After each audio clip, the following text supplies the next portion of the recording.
जसे प्रेम तुम्ही तुमच्या आईवडिलांवर कराल तसेच प्रेम तुमची मुलं तुमच्यावर करतील. हेच तर देणं घेणं आहे. इथे स्वर्ग आहे आणि इथेच नर्क आहे. फक्त समजण्याचा फरक आहे.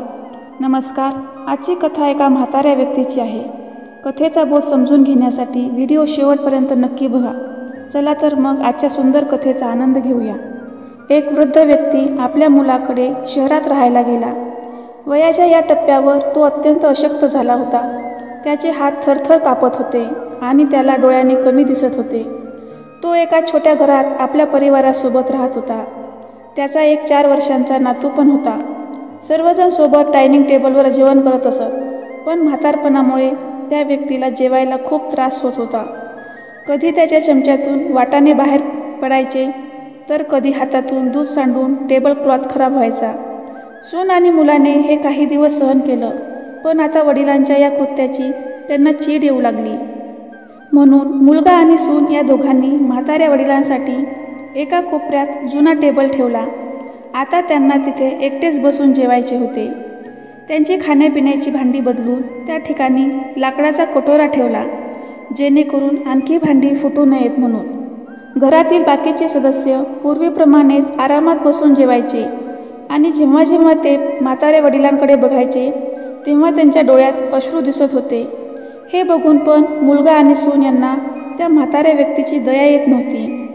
ते त्यांच्या छोट्या छोट्या चुकांसाठी त्यांना खूप काही बोलायचे. हे सगळं त्या म्हाताऱ्या व्यक्तीचा 4 वर्षाचा नातू बघत असे.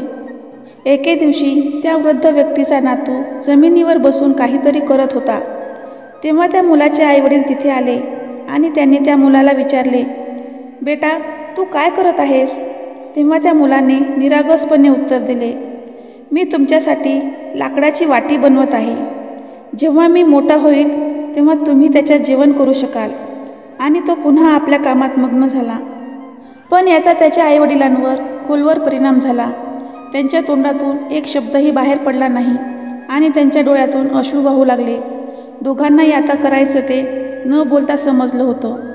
त्या रात्री त्यांनी आपल्या म्हाताऱ्या वडिलांना जेवणाच्या टेबलावर आणले आणि पुन्हा कधीही त्यांच्याशी गैरवर्तन केले नाही. कथेचे तात्पर्य, आपण नेहमी आपल्या मुलांना नैतिक शिक्षण देण्याबद्दल बोलत असतो, पण खरे शिक्षण शब्दात नाही तर आपल्या कृतीत दडलेले असते. हे आपण विसरतो. नेहमी मुलांना आपण मोठ्यांचा आदर करा असा उपदेश देत राहिलो आणि स्वतः मात्र याच्या उलट व्यवहार केला तर मुलंही तसंच करायला शिकतात.